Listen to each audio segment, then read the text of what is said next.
Rhodes, and I'm the Senior Vice President with CAMS, based in Charlotte, North Carolina. We have roughly 300 board members that have signed up to attend today's webinar.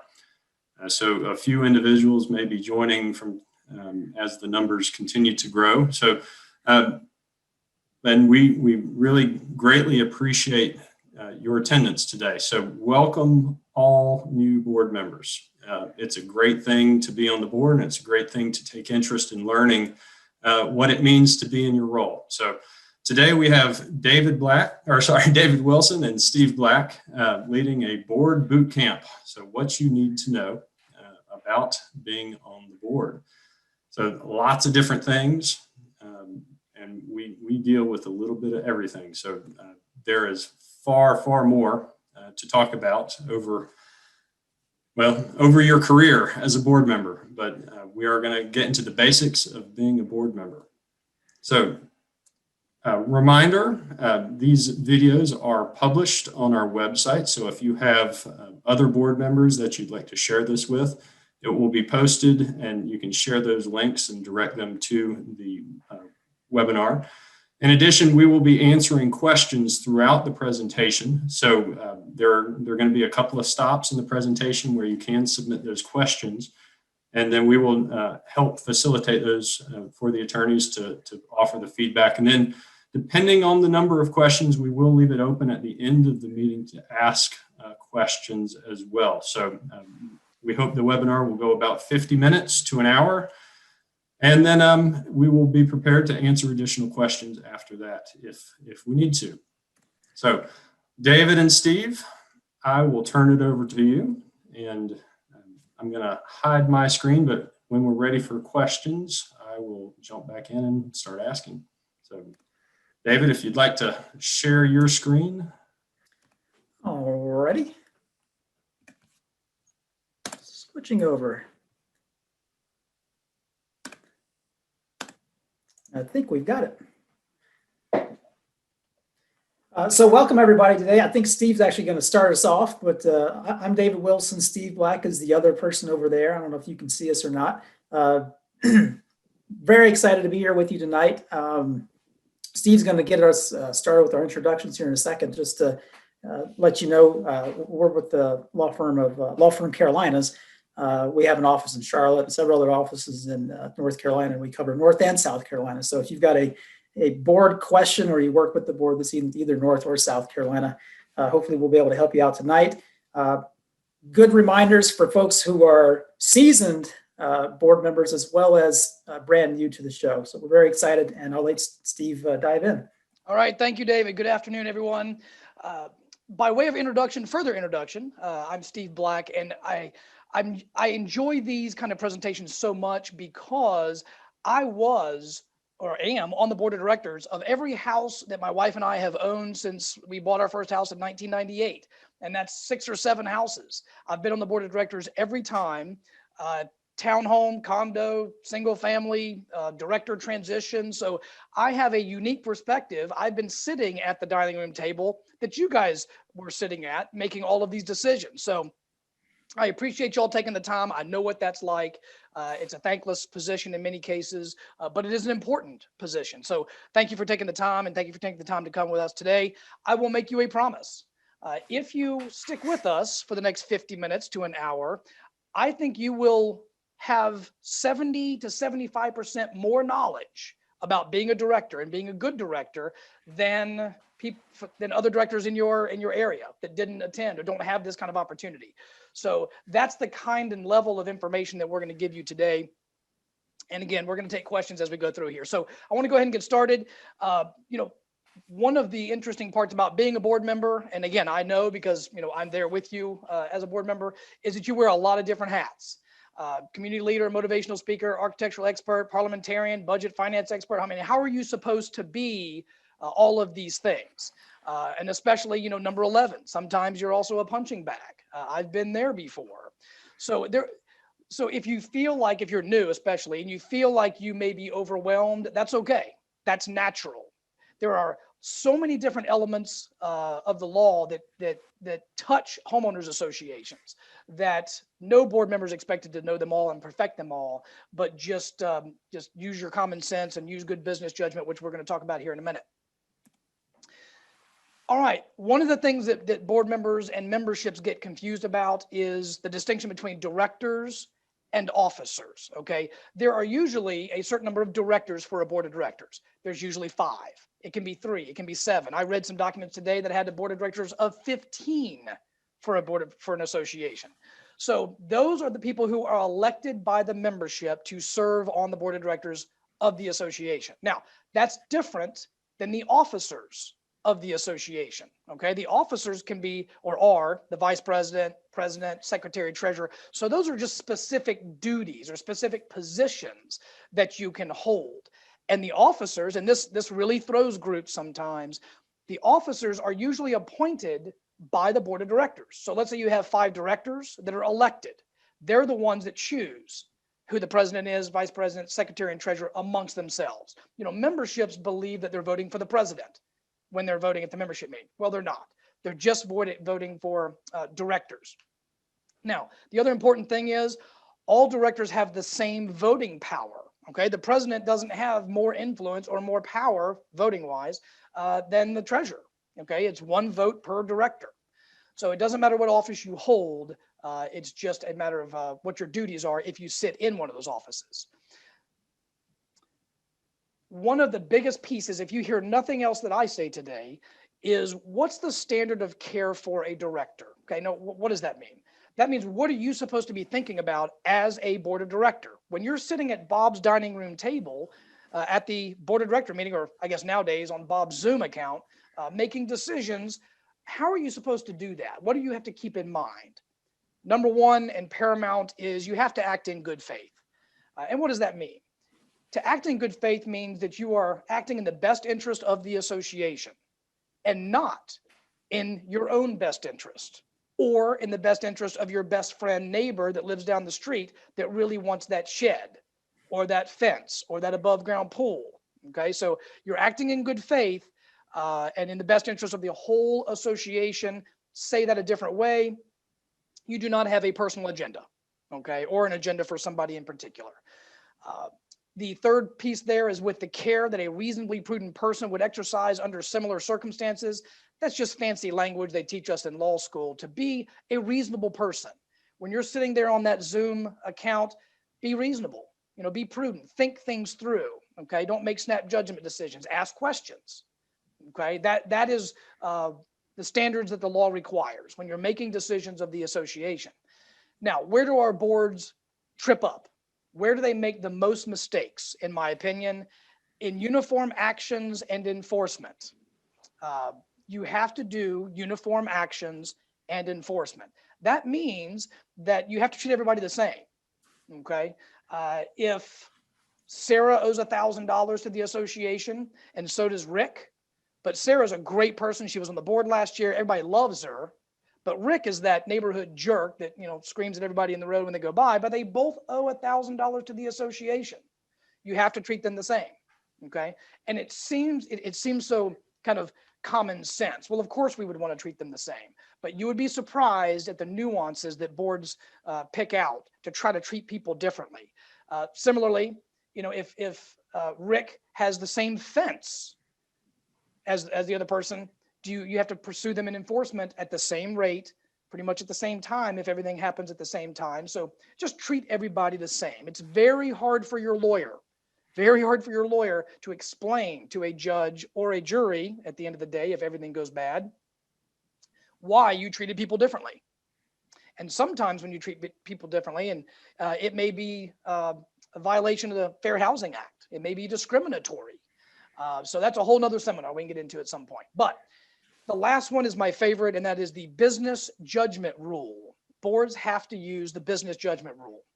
That means that when you make a judgment call, when you make a decision as a board member, it has to be a business judgment decision. You have to think like a business person. You are dealing with other people's money in the association, spending other people's money, collecting money. You're dealing with at a fiduciary level, so you have to use good business judgment. The opposite of good business judgment is what I call good neighborly judgment. That's not what you want to use. Okay. In a weird way, you are not your neighbor. You're not a neighbor when you're sitting there making those judgment decisions. You're a business person making a business decision. Now, one of the questions I asked when I first started my first board of directors, 2 decades ago, as a young lawyer, I asked, what protections do I have sitting on this board of directors personally? I'm kind of sticking my neck out here, talking about foreclosing on people's houses, talking about doing, filing lawsuits against people possibly. What protections do I have? And I hope you guys have asked the same question. I want you to be comfortable, okay, being on the board of directors with regard to your liability for a couple of reasons, and these are it. Number one, the governing documents of your association have in them an indemnification provision, most likely. And what that means is if you get sued or if you get into trouble, the association has a duty to step up and defend you, possibly hire your defense lawyer, pay your defense lawyer, etc. So that's in the governing documents almost every time. Also, the nonprofit acts, the statutes have the same thing, the same duty of the association to step up and protect you as a board of director. But one of the best ones is directors and officers insurance coverage. And I would be shocked if all of you all don't have it, but it is something you might want to make a note and just confirm with your manager. Do we have directors and officers insurance coverage? And that is a specific type of insurance that covers the decisions made by the board of directors. Okay, so if you make a decision on the architectural application, it may cover that decision. If you make a decision to spend money a certain way, it may cover that decision. It's a very valuable insurance policy. You can always be named as a defendant. Okay, just because you have these indemnifications and this insurance coverage doesn't mean you can't be named as a defendant in a lawsuit. But typically you may be dismissed from that lawsuit. We can go to court, file a motion to dismiss you as a defendant, and many times you can be dismissed and just leave the association in as the defendant. Very, very important. All of these great protections that I just mentioned are only available to you as a board of director is if you operate in good faith. We've already talked about how to do that. Best interest of the association, good business judgment, all of those standards we talked about. That's how you stay within these protections. If you go out on your own and you're furthering your personal agenda, or you're furthering your neighbor's agenda, or you're doing something that's not in the best interest of the association, you may not have these protections. So just be aware of that.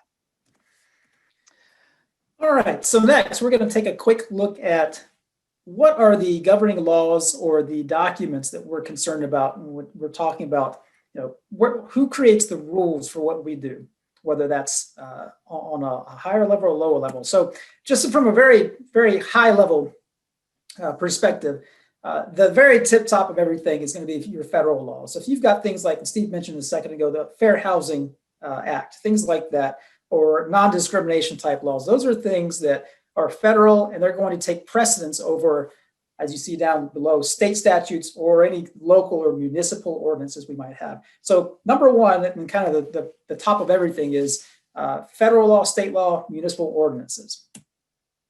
Right behind that, and we're going to get a little bit more specific for each state, there's not a ton, and to go back just for a second, there's not a ton of federal law that really, as a board member, you're going to be involved with on a day-to-day basis. But state-wise, we do have several statutes, especially in North Carolina, that are specific to HOAs or condominiums that come into play. So that's why we like to spend just a minute about those. If you've got an older condominium in North Carolina, you fall under the Unit Ownership Act, it's 47A. And when I say old, it is a very archaic, very bare bones approach to the condominium concept. A newer version and really a more modern approach to North Carolina condominiums is the Condominium Act. So if you are created as of, I believe it's October 1, 1986, that's going to apply to your community if it was formed from that date after. So any new condo, that's going to apply. 47F, that's our planned community. So if you've got townhomes or your single family home communities, that's going to apply. And I like to point to these two statutes in particular. These are probably the ones you'll hear most often on your board of directors, whether that's the Condominium Act for a condo or your Planned Community Act if you're a homeowners association or a townhome community. And the reason these are very important is because they are very comprehensive statutes. People in South Carolina, I apologize, you don't have a comprehensive statute. We'll talk about that in a minute. Last but not least, you see on here the North Carolina Nonprofit Act. There are some provisions in the Nonprofit Act that apply to most homeowners associations and condominiums because most of them are set up as nonprofits. In fact, under the latest versions, they're supposed to be set up that way. And there's a lot of benefits, and it just makes sense to do it anyway. So there are a lot of provisions you'll find in the Nonprofit Act as well. South Carolina, don't be fooled. They've got a lot of teensy-weensy little pieces here that apply. Horizontal Property Act, that is your equivalent of the North Carolina version, if we look back for a second, of the Unit Ownership Act. They're very similar. So it's kind of the old version of a Condo Act. They also have a Nonprofit Act in South Carolina that comes into play. What you don't see here, though, is a comprehensive act. They did have a law that went into effect about 1.5 years, 2 years ago in South Carolina. They grandiosely called it the South Carolina Homeowners Association Act, but it's about 1/50th the size of the version in North Carolina. So we don't have as much guidance in South Carolina. Some people hear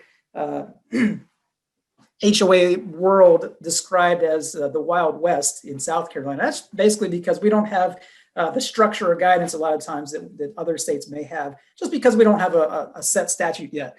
But these are going to be your primary statutes. In North Carolina, your Condo Act, your Planned Community Act. South Carolina, we're looking a lot more often in the Nonprofit Act or our specific governing documents. That's the last piece I want to touch on. So in our governing documents for our associations, there's a couple of pieces that we're most often going to see.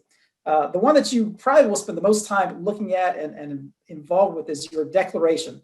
And it's often called the restrictions or the covenants or the declaration of covenants, conditions, and restrictions. But what you'll find in that document is it explains the relationships between the homeowners association or condo and the homeowner. And specifically, it has restrictions about what a homeowner can do with their property. So if there's something, for example, thou shalt not put up a fence without permission, things like that would be in your declaration. Next down, you see the Articles of Incorporation. The articles, sometimes they're just called the articles. This is the document that creates the legal entity with your state, whether it's North or South Carolina. It says, here we have an entity that has been formed that is a nonprofit corporation.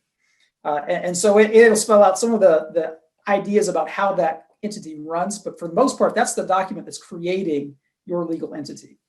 The bylaws, this is another document that you'll see a lot in your homeowners association. The bylaws are a little bit different from the declaration. And a lot of people, when they're looking at their documents for the first time for their community, they get confused and they call it all the bylaws, which is fine. But I want everybody to go home with one idea in your mind tonight. The bylaws primarily are going to be describing things like, how does your corporation function? So for example, what is the quorum? If we're going to have a meeting, how many people have to be there before we can run a meeting and have business take place? How many directors are on your board of directors? How long do they serve? Things like that are what you'll find in the bylaws. And then at the bottom of the list, you can kind of see these are kind of hierarchical.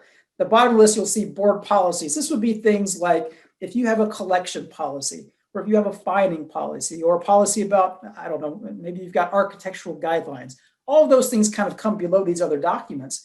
And the reason for that is because the authority to create these things comes from some authority in these other documents. So you see that, and these are some of the documents that you guys will run across most often when you're serving on the board. David, I'm sorry to interrupt because I agree with all of that. And two things I'd like to add too. David mentioned this, but I like people to call the documents by their correct name. And most people say the bylaws of the association say this. Okay. And my experience after doing this a very long time is 90% of the time they really mean the declaration. They don't mean the bylaws. So just the distinction is the declaration controls what people can and can't do with their property. And the bylaws is how the company is supposed to be run. How many board members do you have? What kind of notice do you have? Now, the other big point, David, I wanted to add to it is over time, these documents can evolve. Okay. They can be amended, but also they just tend to change sometimes. A board 10 years ago may have just added something to the bylaws that is really something that should be in the declaration. And let me give you an idea. Like we've seen bylaws that say no pit bulls are permitted, or we've seen a board policy that says no pit bulls are permitted. Okay. Now those are not in the right place. Okay. Because remember, the bylaws are the operational document for the association, the company, and the board policies are just policies. No Pit Bulls is trying to restrict and tell people what they can and can't do with their property. So that should be in the declaration. And in order for it to be in the declaration, it probably needed a formal amendment to the declaration. And a formal amendment to the declaration requires sometimes 67%, sometimes 75%, sometimes 90% approval by the members of the association. So my point is this: if you see language in these lower documents, okay, in David's hierarchy, if you see items in those documents that appear to try to control conduct on private property, okay, parking rules, dog rules, who knows, it's probably not as enforceable as you think. Okay, you should probably just kind of put a check mark next to it, flag it, talk to the manager, and see, is this really enforceable? Because it looks to me like it's trying to control conduct on private property. Yeah, and Steve, that's a really good point, and I like how you point out the fact that the declaration, you've got some kind of super or a higher requirement to amend that document, as opposed to bylaws. You might have a lower percentage, or even a board policy. You might have 5 people who got together and decided for the entire community what a rule would be. So that's why it's a little bit suspect when a board creates a policy that's not got some basis somewhere else and they try to pass it off as a restriction. Right. Right. All right, one more thing I want to touch on, since we're talking about our documents, one of the most important things that we as boards do is we have an obligation to enforce what it says in those documents. And that usually manifests in a couple of ways. One, I just like this guy. I don't know why. I try to include him in every presentation I have. There's a couple of options when it comes to enforcing the covenants. And if you're out there, please don't write any of this down. We're happy to send you a copy of the presentation so you can just take a look at this later. But there's a couple of different options when you're enforcing. There's what I just call the I'll do it myself approach. And this is just an example of the type of language that you'll see in your covenants.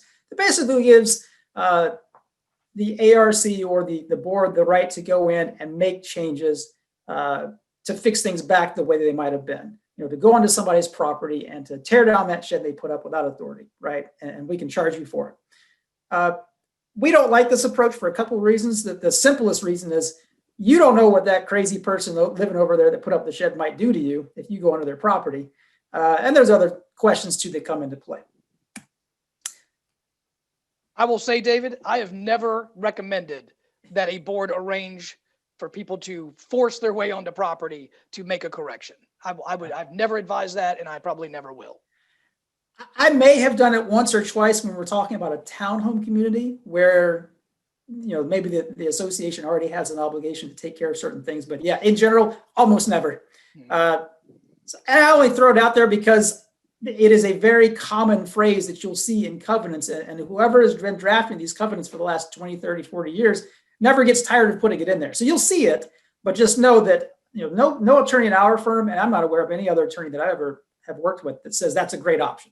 Option number 2, injunctive relief. This is basically, let's go to court and get a judge to tell this person to do what they're supposed to do.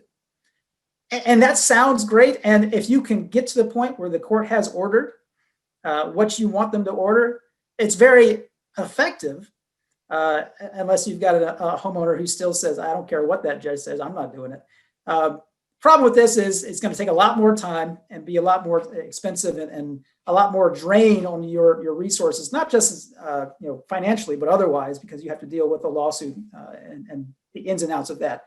Last but not least, and I've got it down here with nice stars next to it, that's because it is by far, and when I'm talking about fining, the most efficient, least expensive, and most effective.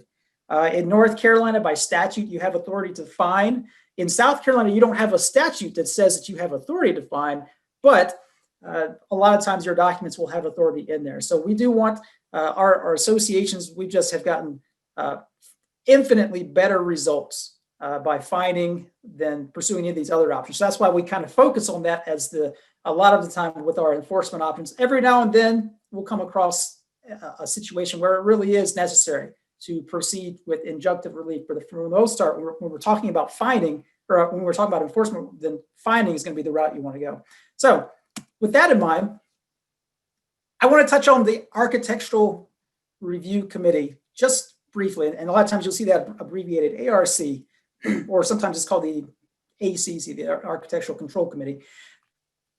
The reason I want to focus on this just for a second is because architectural things are one of the top 2 areas that are litigated, and they are a source for complaints and issues between homeowners and their boards of directors. I like to focus on this for just a minute. Number one, if you are on the ARC or the board, read your documents. You'd be surprised how often you'll find things that you never thought of if you just read them.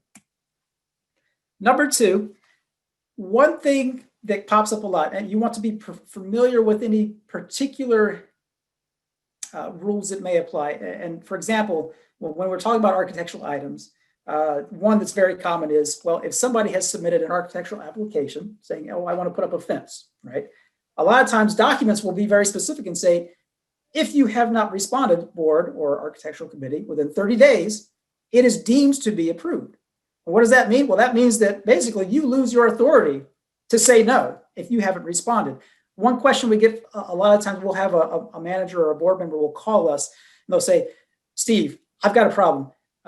This application was submitted 27 days ago, and it's getting ready to be 30 days, and we just can't make up our mind. We need more information. What do we do? And our first response usually is, well, has the deadline passed? If the answer is no, deny it. And that sounds kind of like a weird response, but think about it for a second. If you deny it now, the worst they can do is say, I want to resubmit, right? And that way you have done your duty in answering. Now, sometimes your documents will be written in a way that it will allow you to say, well, we need more information or something like that. But most often the way that this language is phrased, it basically says you have to either approve or deny within that 30 days. So that's why we tell people that if you've got any questions and you're not sure if it should be approved, deny it now, and they can always resubmit within 5 days after that or something. But that is one of the rules that you should want to be familiar with. Number 2, and Steve touched on this, consistency, especially with architectural items. And it's a guarantee. If somebody says, I want to put up solar panels on the side roof of my house, they will go and find the other 5 places in the neighborhood that have solar panels. And if you've told them no for one reason, they will point out every time why they should be allowed, because look, Joe over here and Nancy down there and this house over there. So consistency is key when it comes to ARC. Last but not least, what duty does the ARC have when it denies an application? When somebody has submitted an application to me, do I just take my rubber stamp on it and I say denied? Is that a good approach? Probably not. There is case law in North Carolina, and it's a good idea regardless, that boards or architectural committees should respond in writing, number 1, should offer reasons for the denial. Don't just say denied, right? Say denied because, look, you've wanted to install an 8-foot fence, you can only have a 6-foot fence, or something like that. And if you're a really good board, you probably can offer suggestions such as, well, it looks like you submitted to paint your house bright pink. We're not going to do bright pink, but maybe a shaded blue or a shaded green or a shaded brown, right? So you can offer suggestions of something that would be approved. And that way you don't get the frustration from the homeowner that says, well, they just deny. They don't really communicate with me. So hopefully take some of these to heart. You'll be able to get better communications. David, before we leave that slide, if we can go back, I will tell you some of the biggest fights that we've fought and litigation that we have litigated has been over architectural control. David mentioned that. And so I want to add a couple of different points to this. Number 1, architectural control is only, in my opinion, about aesthetics. What does it look like? Is it harmonious and consistent with what else is in the community? Okay, that's what the Architectural Control Committee or the Board of Directors, if you're serving as the Architectural Control Committee, needs to think about. Okay, what does it look like? And what I'm saying here is I've seen architectural applications that ask for the building permit, the architect plans. We don't have any business looking at that deeply at things, because let me tell you what happens. Okay, let's say we get the architect plans, we say, yeah, okay, this looks okay, we sign off on it, we approve that deck that's 3 stories above the ground off the 3rd floor of the house. Okay, when and if, unfortunately, it collapses, okay, and hurts someone, defendant number 1 is the owner of the property, obviously. Defendant number 3 or 4 may be the association. Why? because we stuck our nose into the architect plans. We started looking at structural integrity of a deck. We don't do that. Okay, we don't care. I have associations sometimes that ask for the names of the contractors that are going to build it. Who's the electrician going to be? Well, when we start asking that and we start signing off on those people that we don't even know, and something goes bad, we're going to be somewhat on the hook. Okay, so just please, what does it look like? Now, we also have situations where it is installed over a drainage easement. Okay, or we've even had situations where the fence was approved by the association, but it actually encroached on the neighbor's lot. Okay, it went over the property line by a foot or 2 or 3 feet, but we approved it. Okay, that's okay in my opinion, because we only care what it looks like. We're not in the business of making sure that it's on this property line or it doesn't interfere with this drainage easement or it doesn't. I mean, that's just not liability that the association has to take on or should take on, in my opinion. So that's number one, is about aesthetics. Number two is it's about aesthetics of the outside of the house. Okay. I've had boards want to deny or at least send a violation letter to people who painted their dining room red, because you can see it in the windows. And so you can see it from the road. No, I think we all know kind of commonsensically that that doesn't work, but let me back it up a little bit. What about the blinds? Okay. Architectural control over the blinds, interior blinds, they're blue. You can certainly see them from the road, and they're right there on the outside of the inside. But still, that is, in my opinion, that is not an architectural issue because it's inside the structure of the house. The last thing I wanted to mention is David mentioned consistency. Be consistent. Yes. Here's the thing that we all trip over, okay, because the world's an imperfect place. The developer approved, let's say there's 100 homes, 100 lots. The developer approved 10 6-foot vinyl white privacy fences, okay, kind of scattered throughout the neighborhood. Okay, well, when the 11th owner comes up and says, I'd like to have the same thing, are we required to approve it? That's the question we get a lot. Okay, and David's correct. You need to be consistent, but the law also gives us a lot of flexibility on architectural control. If there's only, and I'm just making this up, I mean, I actually have a 6-foot white vinyl privacy fence, but let's say they go out of style and nobody does them anymore. And so the board says, you know, aesthetically, that's just not where the neighborhood is going. That's not, you know, yes, there's 10 of them, but we want to deny this 11th one. Can we do that? And there's an argument that you can. Okay, and go talk to your lawyer. I mean, that gets a little bit slippery, but now if there's 90 white privacy fences in a 100 home community, I think you're stuck approving it. But if there's 10 or 11 or something, you have some room to maneuver on that. And that usually comes up when the developer has approved things before the board's even in place. And then we have to deny that same thing later when the board of directors takes over. But that's something that I wanted to mention is just because it's been approved in the past, here's the whole point of that. Just because it's been approved in the past does not necessarily mean it has to be approved next time. Okay. Where is it in the neighborhood? Is it the front of the neighborhood? Is it the back of the neighborhood? Is it a double cul-de-sac somewhere that nobody's ever going to see it? I mean, all of those things can become relevant in denying something that already exists in the neighborhood. Last point is there is a case in North Carolina that requires the board of directors or the architectural control committee to comply with the bylaws or the declaration. And what I mean by that is the case was where the bylaws said, or the declaration, excuse me, the declaration said the architectural control committee shall be a committee of 3. Okay, that's what it said. It was in black and white. This association had 1 person. It happened to be a developer at the time.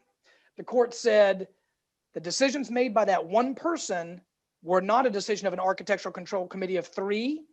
Therefore, they weren't valid decisions, and the people got to keep whatever it was. So if you just take a look at your declarations and your bylaws and make sure that you're following the architectural control committee requirements on the number of members you have and any other specifics it may have. Now, we have a case in North Carolina. Actually, our firm was involved in this case all the way to the Supreme Court. And one of the pieces of that case was that a board of directors can serve as the architectural control committee. So you don't have to have two separate entities necessarily or 2 separate groups, but just be careful with that and talk to your lawyer if you have questions about that. Awesome. Steve, those are really good points. I'm going to skip down to the next logical place if we're talking about enforcing our covenants. So one area that you see enforcement a lot of with architectural items, and Steve made a good point there, that that's where a lot of our litigation, a lot of the disagreements about things will come up in your community. As far as procedures, though, how do we go about enforcing, and what is the best way to think about things? So one good place to start when we're talking about procedures for enforcing our covenants is that there is nationwide, and this kind of goes back throughout history in this country at least, fundamental due process means you're going to get notice and the opportunity to be heard. Those two elements have always been there. So the question is, well, how do we make sure that we're ensuring those two things? Well, in North Carolina, at least, there's a statute that speaks specifically to it. Whether that's 47F or 47C, your Condo Act and your Planned Community Act, you do have to have a hearing before you can have fines, unless your declaration is very specifically saying, here's a different procedure. So how do we provide notice? Question always comes up, well, is there a proper way to send the notice? So, right, if it's something that you know is problematic, if it's something that's going to be a big disagreement in your community, it's probably a good idea to involve your attorney anyway. And they'll usually send it in one or several different ways. But there's no specific written way that says it has to be done this way. All that we're aware of is that it has to be in writing. Now the question comes up, well, can we email it? Yes. Can we send it by regular mail? Yes. Can we send it by certified mail? Yes, you can. Some communities say, we want to do all three. Some of them said, no, I think regular mail is fine. Some say, so basically take your pick. There's no specific way that you have to do it. The idea, again, is, are you providing notice and the opportunity to be heard? As long as somebody gets the notice, it's not going to be an issue. And we want to try to cover our bases as well as we can. So probably a good approach is to try one or more of these if you're really concerned about somebody getting the notice. When do we send it? Again, there's no specific guidance in any statute anywhere that says you have to send notice a certain number of days. But having said that, in South Carolina at least, 10 days is presumed to be reasonable. And that's kind of the standard throughout North and South Carolina. And I would assume it probably applies to just about the entire country. 10 days, if it's going to be less than that, talk to your attorney. Maybe there's circumstances where it can be less. But if you can, you want it to be 10 days or more. Finally, what does it mean to have the opportunity to be heard? Does that mean you have to have a hearing or just the opportunity for a hearing? North Carolina, that's answered for you because the statute says you got to have a hearing, right? South Carolina, you get a little bit more variety. And what that means is your documents may say nothing about actually having a hearing. So what we do to provide a hearing, a lot of times our advice to our clients is, even if your documents don't say anything, provide the opportunity. That could be either, here's a date and time we're going to have a hearing, or it can be, here is a fine or a violation notice, and if you would like a hearing, please contact us, or some variety of that basically makes it so that if they want to be heard, they can be heard. Any specific requirements you might have in your documents are going to control when it comes to how these procedures work. The best thing and this is what I highlight to all of our boards whenever I get a chance to talk to them. Take a look at this wonderful judge here. I found him online one day because I just love the way he looks. This is the look that I get sometimes when I go to court. And the judges, I have just laid out the association's case and why I think that the covenants should be enforced and why the fines that we've levied are valid. And I get that look. And kind of the questioning, are you serious, counselor? Keep in mind, as an association, as a board, and as an architectural committee, but as a board especially, what you are trying to do is to put your association in the best position to be able to justify whatever fines or whatever enforcement actions you have taken. What does that mean? That means that a lot of times you are going to be more than fair, right? If your documents say you got to provide a certain notice, you're certainly going to comply with everything your documents say or any statute says. And if there's any question about, well, should we do this or should we do that or should we do some other thing, go the extra mile to make it very clear to anybody who has to look at your case later that, look, they have been extremely reasonable. They bent over backwards to accommodate or to help or to listen to the homeowner. And the only reason we're at this point where we're having to enforce is because none of those things have worked. So I always like to point that out because that's where we want to be as an association. It's good advice. Good advice. I understand from our administrator here that we've got some questions. Ben, what do we have? We do have a number of good questions that have come in. So first one is regarding documents and amendments. So I've heard from my board that the bylaws can't be changed unless the whole community votes to have them changed. Is this correct? No. The process and requirements to amend bylaws are going to be in the bylaws themselves. Okay, so it's very document driven. I've seen bylaws that say they can be amended by the board of directors alone, and that's valid. I've seen them that say it has to be amended by a vote of 30 or a majority vote at a meeting where quorum is present. Then you got to do that. I have never seen a set of bylaws that have to get a super majority vote of the membership or a unanimous vote of the membership. I've not seen that. And one of the things I would keep in mind too is what Steve mentioned way back at the beginning about the distinction between bylaws and the declaration. I wonder because I have seen a declaration before that says you got to have everybody to change it, but I've never seen it for bylaws. So there may be a confusion on that point too. And I'll just add, our March webinar is going to be all about amendments and best practices in making amendments. So that invitation will come out late February, early March. So next question. I'm with the South Carolina POA. Our declarations date back to the mid-90s. The documents regularly reference declarant, who no longer exists and has any involvement with the POA. Do we need to revise these declarations? Is it worth the effort? I love this question because this is almost universal. When somebody's looking to amend their documents for the first time, they ask, well, what about this declarant? Who cares about them? Should they be in there anymore? Our advice usually to our clients is the reason they're mentioned in there is because they either created the community or they had certain powers that were reserved, or they explained kind of some of the relationships and things. Our advice usually is there's not much advantage to be gained from kind of going through and line by line and take out the declarant here and take out the declarant there. And sometimes, in fact, what you do is you kind of confuse issues later because if you don't look back at the original version, you might say, well, there were some details here that were missed when we changed it. So in general, no, there's not really an advantage. On the other side, it doesn't hurt either. If you're already doing some other amendments and it makes sense to take out references to the declarant, you can. But if that's the only reason we're looking to amend, our advice is usually no. You may talk about this later in the webinar, but can you please talk about discussions and decisions made via email or phone between formal meetings, spending money with immediate need, cutting down a tree? Do these have to be transparent or send out notes to the membership to keep minutes? That is actually the next couple of slides, Ben, so we'll get to those. Perfect. Okay, in North Carolina, I understand the fines are following a hearing and no more than $100 per day.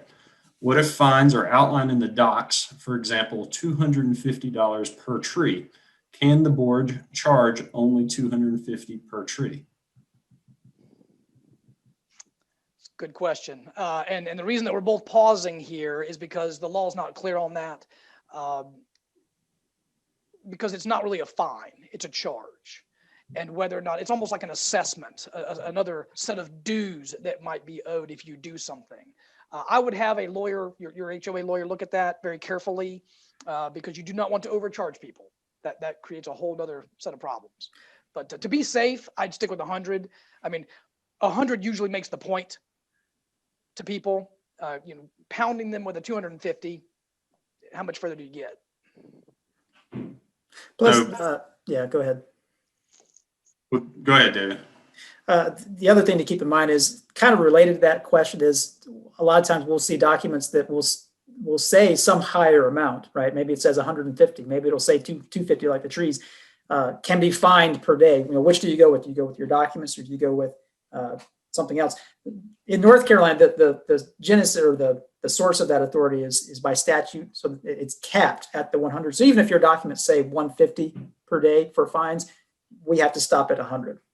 Yeah, and I think that's the distinction here is it a fine or is it a charge that is authorized by the documents? And that's really the question. Yeah, we'd want to look at that a little bit more carefully. Okay, and regarding fines, when a property changes hands, so it's sold or title changes, how do we collect those fines and what's the best practice around that? Yeah. So I think the facts are Ben owns his house. He violates the restrictive covenants. We start fining Ben. Ben doesn't pay. Ben sells his house and leaves $500, $1,000, $5,000 in fines unpaid. Question number one is there a lien for those unpaid fines? If there's a lien, then you've got all sorts of options because it shouldn't have closed. It should have been paid at closing, and it's pretty easy to get your money there. If you do not have a lien and you have $5,000 of outstanding fines against Ben, who now lives in Vermont, that's a very hard situation.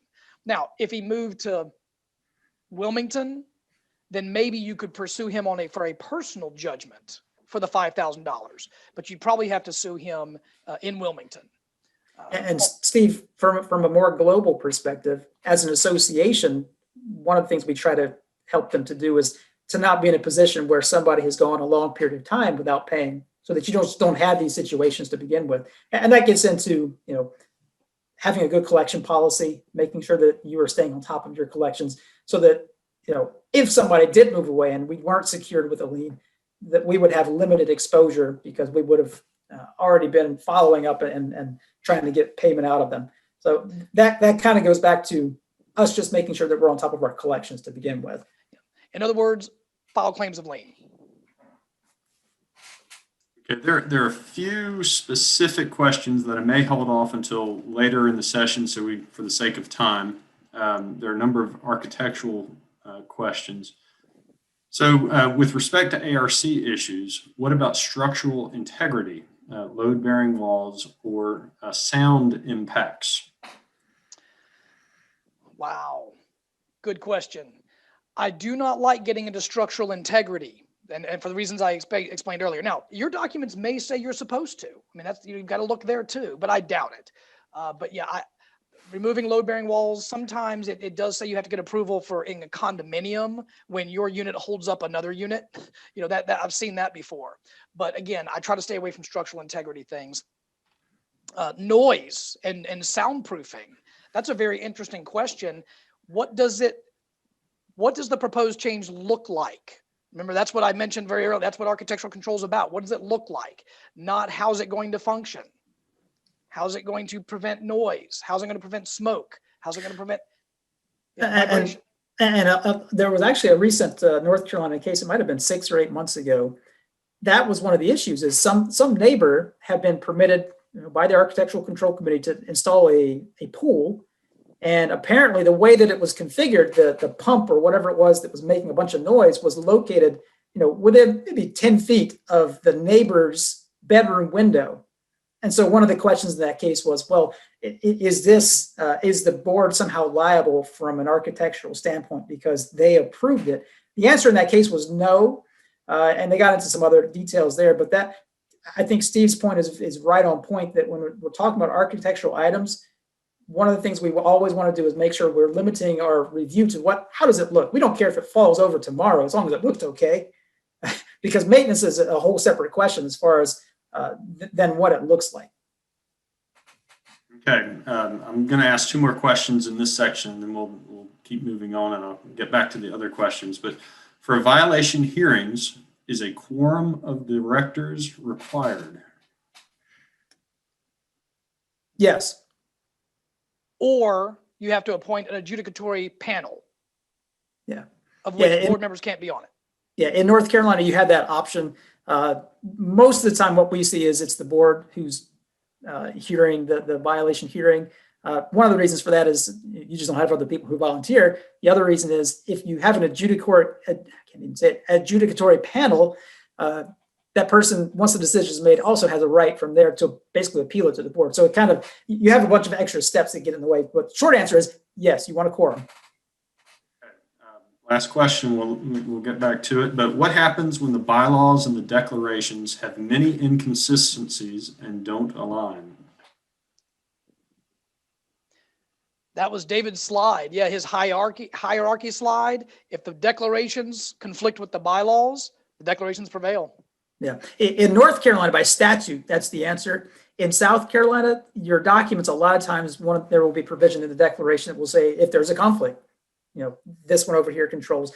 If they're silent about that, a lot of times you may want to look and see, well, what is the purpose of the inconsistency? Is it something that's, for example, if it was something that talked about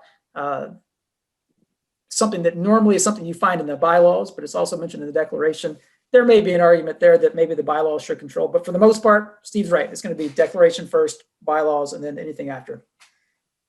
Okay, well, we'll let you get back to the presentation and I'll jump back in shortly. All right, great. Good questions, everybody. Keep them coming. Boards. We're going to talk about board meetings now, okay? Life has changed significantly, as we all know, in the last 10 months. But the governing documents, your bylaws, because remember the bylaws are the operational document for the company, they will usually tell you how often the board of directors has to meet. And if they don't, and if they're silent, then you meet as often as you need to. I would say at least once a year, clearly.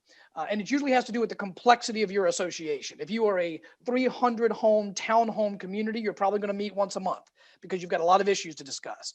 If you're a 25 home single family community, maybe you meet quarterly, if that often. So there's no statutory requirement, if that's what everybody's asking, is there's no law that says you have to meet a certain amount of time, but it could say so in your documents. The quorum, quorum of your board members, you have to have a quorum to have your meeting, okay? And the use of proxies by board members is not permitted. So for example, if David and I are on the same board of directors and our meeting is tonight and I've got something else I have to go to, can I give David my proxy as a board member to go vote for me at the board of directors? No. And the theory behind that is long and boring, but you're basically an elected person. You have a fiduciary duty and you cannot delegate fiduciary duties. Okay, so you got to be at your meetings, and if they can't make quorum, then you reschedule. Can you use telephone conferencing for board meetings? Yes. Can you use video conferencing for board meetings? Yes. And all of this you could do pre-pandemic, and you can certainly do it during the pandemic, and you can vote on the telephone or by video conference. Okay, so you could have your meeting just like we are here today. All in favor of blue flowers at the front entrance, say aye. Aye. Done. Moving on. How do you have reasonably timed board meetings? Okay, and I've done this before. I've done this presentation before where I've actually had a survey done of what's the longest meeting, what's the longest board meeting you've ever been to. And I was astonished at the amount of time that people were having to spend at board meetings. I mean, it was 4 hours, 5 hours, 6-hour board meetings. Something is broken if that's what's happening to you, okay? The key is presiding officer. I'm talking to you, president's not available, vice president. It is your obligation and your responsibility to keep the meeting going, keeping things on track, and make sure you don't stay any longer than you have to, okay? Keys to that, tricks to that, have an agenda. It seems kind of silly sometimes because you're only meeting with 3 people or 5 people at Bob's dining room table, but have an agenda, okay? Not so much for procedural purposes, though, that you can point to it and say, okay, guys, we're not on agenda. Let's get back to it. Very clear start times and end times, and stick to them, okay? You'll be surprised how much that works. If you start at 6 when it's supposed to start and Sarah walks in at 6:15, she's missed 15 minutes of the meeting. Okay, so respect everybody's time. Park digressions. This is one of the phrases that our partner Jim Slaughter uses, and he's a certified registered parliamentarian and expert on Robert's Rules of Order. Parking digressions is this. You're talking about whether you replace the front entrance sign, okay, and how much it's going to cost and when you're going to do it, and somebody starts bringing up the flowers at the front entrance. It's just a natural progression of a discussion. Hey, Jim, please park that. Okay, we'll get to that if we can later. Let's get back to the issue on the table right now, and that's talking about the sign. So, and Steve, that's tough to do, especially when we're not being super formal most of the time in our board meetings. Although I've seen some that are, it may seem a little bit strange to people to say, well, we need to follow the agenda when it's just a couple of people. And like you said, it's just around the dining room table. But this is a key. If you can make sure that you stay focused on exactly what you're there to do, it will cut your times in half and then cut them in half again. Yep, absolutely. And again, presidents, vice presidents, I'm being hard on you right now because this is your job, okay, to be the chairperson of the meeting. So park the digressions very politely. Hey, look, if we have time to talk about the flowers, Jim, later, I'll put it on there. I'll write it here on my agenda. Thank you. Back to the sign issue. Okay. You're not being rude. You're just pushing the business forward. Equalizing the discussion. The member who won't stop talking. Okay. And, you know, I've told you I've been on a lot of boards, and I'm not that person, thankfully, but there is always one. If they haven't been on your board yet, they will be. Okay. They won't stop talking. President, vice president, whoever's running the meeting, it's on you. Okay. It's on you to either, you know, politely slow them down or move them along. And the member who doesn't say anything. And this is so important. I've actually read studies on this, is that the more ideas that you bring to the table, the more people who talk about an issue, the better the decision is in the end. And so if you have a silent board member that doesn't really participate or add anything, presidents, vice presidents, it's your responsibility, in my opinion, to say, hey, Mandy, what's your idea? What do you think on this? So bring them into discussion, get their ideas on the table. Okay. What's the next one there, David? Okay. Presidents, vice president, or whoever's running the meeting, I'm about to show you the magic on how to move your meetings along. It's those 4 words. Is there a motion? That's it. Here's how it works. You're at the meeting. Jim is rambling. You've talked about the front entrance sign now for 15 minutes, 10 minutes more than you probably should have. President, vice president, it's on you to say, is there a motion? What that does is it concludes the discussion that you're having. And if somebody will second it, that means people want to vote. You can discuss it a little bit more if necessary. Usually you don't need to because you've already talked about it for 15 minutes. And then you have a vote. Okay. And it moves the meeting along. It is magic how that works. So if anybody's taking notes tonight, and it doesn't have to be just the chairperson, actually, the president, anybody on the board of directors can say, is there a motion? Let's move this along. Okay. Excellent stuff. Action without a meeting. And Ben, this was the question that you all were asking a second ago. And this is one of the most unpopular opinions that we have to give. I get it. Okay. But North Carolina and South Carolina both have very clear statutes that say you either do your board business during a duly elected board meeting. I'm sorry, duly called board meeting. So, hey, we're going to meet next Tuesday at 7 o'clock by Zoom. That's fine. You have your meeting and a majority shows up. You can make decisions because that's a duly called meeting and you're making decisions during a duly called meeting. What if you're not in a duly called meeting? What if it's just an email that goes out? It says, hey, we need to make a decision on this landscaping contract. I say sign it. You have to have unanimous consent in writing in order for that to be a legitimate board action. Okay. So all the board members have to weigh in and it has to be unanimous in favor of. So if you've got 5 board members, 4 of them email back, sign it. The 5th person says, no, I don't want to sign it. Then you do not have unanimous consent outside of a duly called board meeting. So you can't do that. Steve, what do you think is the reason for that heightened requirement if you're not actually physically in a meeting or? Yeah, no, that's an excellent question. It absolutely has to do with the fact that you're not having the opportunity that both the statute and Robert's Rules of Order really press, and that is you don't have the opportunity to discuss and to debate and to ask questions like you do at a duly called meeting. So the law says we're going to be really stingy about this and require a unanimous consent to make sure that nobody has questions or nobody has things that they're going to object to. So unanimous consent in writing. Can that be an email? Yes. I know we've got on here, it has to be signed. I'm comfortable that if it's the same email address that everybody's been using for the association for a while, and we're comfortable that it's the authentic email from the board of director, then it can be an email. Okay. I know it's unpopular. I know it's hard, especially, and yes, this also applies when you've got 5 board meeting or 4 or 5 board members, and one of them just doesn't respond. One of them just doesn't participate. You have to have them return a yes vote in order for it to be action.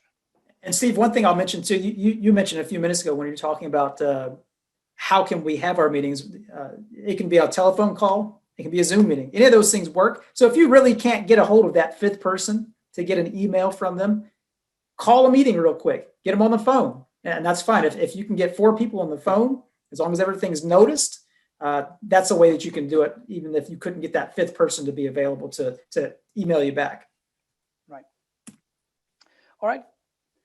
Closed sessions. What is a closed session? A closed session is where the board of directors is you're in a meeting and someone makes a motion to go into closed session or executive session, same thing. And that's seconded. All the board meetings, you vote and you go into closed session.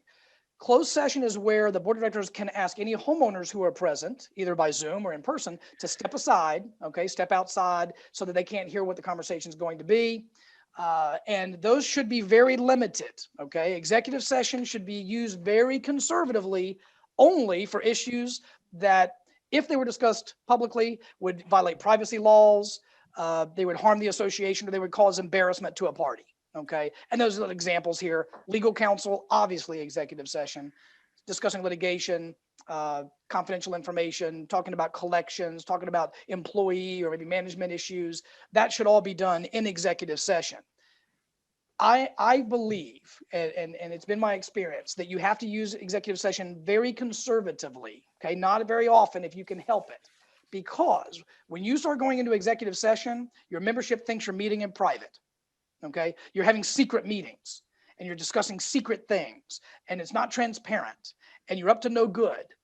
So use it very carefully. You should also keep separate minutes for executive session. You need to keep minutes, but keep them separate from the regular minutes because they're not openly available to the membership.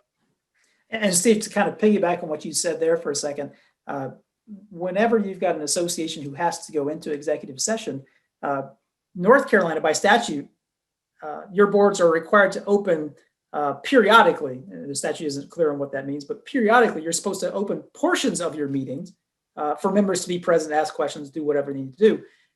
South Carolina, there's no requirement, but it's still good at practice. And it kind of goes into this idea that trying to prevent this idea that folks think that you're up to something, right? Or that you're being secretive or not sharing things with the members. And it's a good practice to get into as a board, to set aside, maybe it's the first 15 minutes, maybe it's the last 15 minutes, or some piece of the meeting where everybody understands this is going to be a part that's open to everybody to come and listen if you want, or to raise an issue with the board, after which we'll go into our normal board, which will include things that may be sensitive and everybody's not entitled to listen to. All right, minutes. I'm not going to take but a minute for this. Secretaries, I'm talking to you right now. Please only write down and record what business was done, okay? The board discussed the flowers at the front entrance and decided this. That's it, okay? Or there was a motion and a second and discussion, and this was the outcome. You can write down all of that if you want to, but just skeletal minutes. I mean, if your minutes are more than half a page or a page, that would concern me a little bit. Okay, I've had secretaries that transcribe, kind of David's picture there, transcribe everything that was said. And let me tell you, from experience, that's a real quick way to get into trouble. Okay, because minutes are open to the membership, and not everything needs to be public knowledge on discussions on sensitive issues. So be careful with that, secretaries. All right, this is the last section we've got for today. I know we're getting tight on time, so I'm going to go a little bit quickly on this, but I do want to highlight a couple of areas that are things that our boards should avoid at all costs, board members. So 4 categories. Number 1, acting without proper formality, acting alone, not utilizing professionals, or being unfair in some way. So I'm going to touch on number 1 very quickly.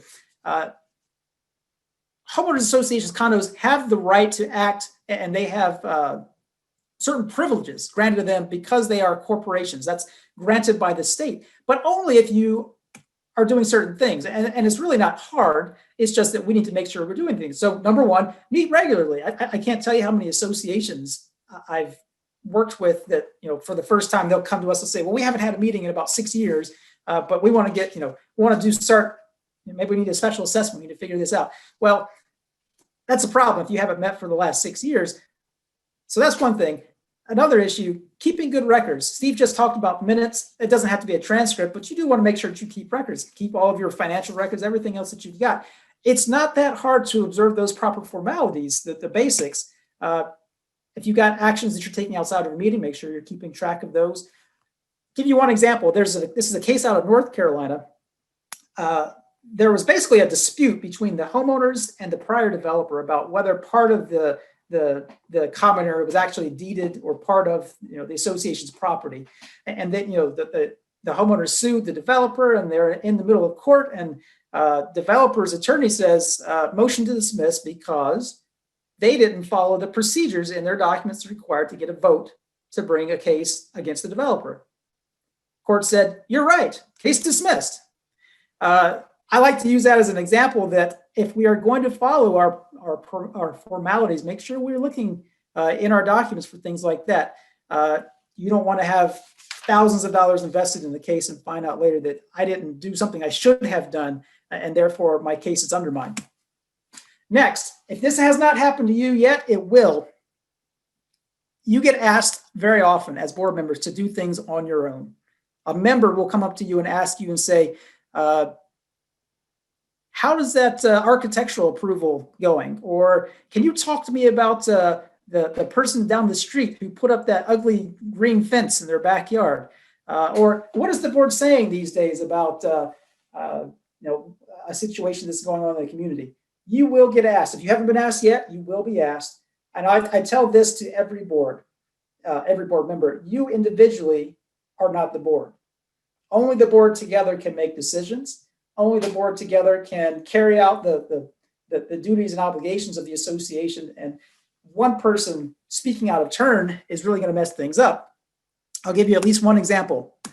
We call this in our firm the antenna tower case. And Steve, you can jump in if you got any more details on this one. But basically, here's what happened. We've got a board member, the board president. Homeowner says, hey, can I put up a little antenna thing in my backyard? Board president says, sure. Homeowner is a little bit savvier, and they actually sent an email to this board president. Hey, just checking to make sure it's okay that I put this thing up. Board president responds to the email, sure, go ahead, it'll look great. Well, turns out they didn't just put up a little teeny antenna tower. It was like the Eiffel Tower of antenna towers. They had people out there pouring concrete footings, and next thing you know, the association saying, whoa, whoa, whoa, whoa, whoa, what are you doing over here? And the homeowner says, well, you approved it, board president. In that particular case, he got a little involved, but the basics of it, if I recall, if things had gone the way they were heading, that individual board member probably would have been liable. And so the association may have had the authority to require them to tear things down, put them back, but any damages suffered by that homeowner would have been footed by the board member. Why? Because he was acting without authority to do what he did. I like to use that as a good example. Next, category number 3, not utilizing your professionals. Steve talked at the very beginning about all the different hats that our board members wear, the different things that you're expected to be great at. You're not supposed to have to know everything. That's why you have attorneys. That's why you have accountants. That's why you have contractors who come in and fix roofs and do other things. You don't have to be the person who knows everything, and you can rely on your professionals, and you should. We've got several different examples that and if I had a little bit more time, we could go into detail about this, but I've had some communities where the board president is acting like the police, right? He's going to neighborhoods and knocking on doors and telling people that they're in violation. That's a terrible idea. Don't do that. Somebody will come to you and say, I want you to tell me, what does the document say about this? Tell me right now. Well, no, you have attorneys to do that. Why would you do that as a board president or secretary or anything else? We've seen some in the news pool incidents that pop up because we've got board members who, rather than having a pool professional, rather than having a manager enforce certain aspects of pool rules, they're out there every day saying, you can't do this, you can't do that, blah, blah, blah. All of your directors are entitled to rely on information from those professionals, right? And so that's something that you've always got at your disposal. Closing, I think. Number 1, don't go rogue. Don't be like that board president who just decided he had authority to approve everything. Make sure you're acting with corporate formalities, utilizing professionals, and be more than fair. We kind of mentioned this way back at the beginning. We want to put our associations in the best possible position to enforce our covenants and to justify the actions that we've taken. And Steve, I don't know if you had anything else you wanted to add on to this. I know we were going to try to have some time for questions, but I'll leave that up to Ben if he's got something at the end.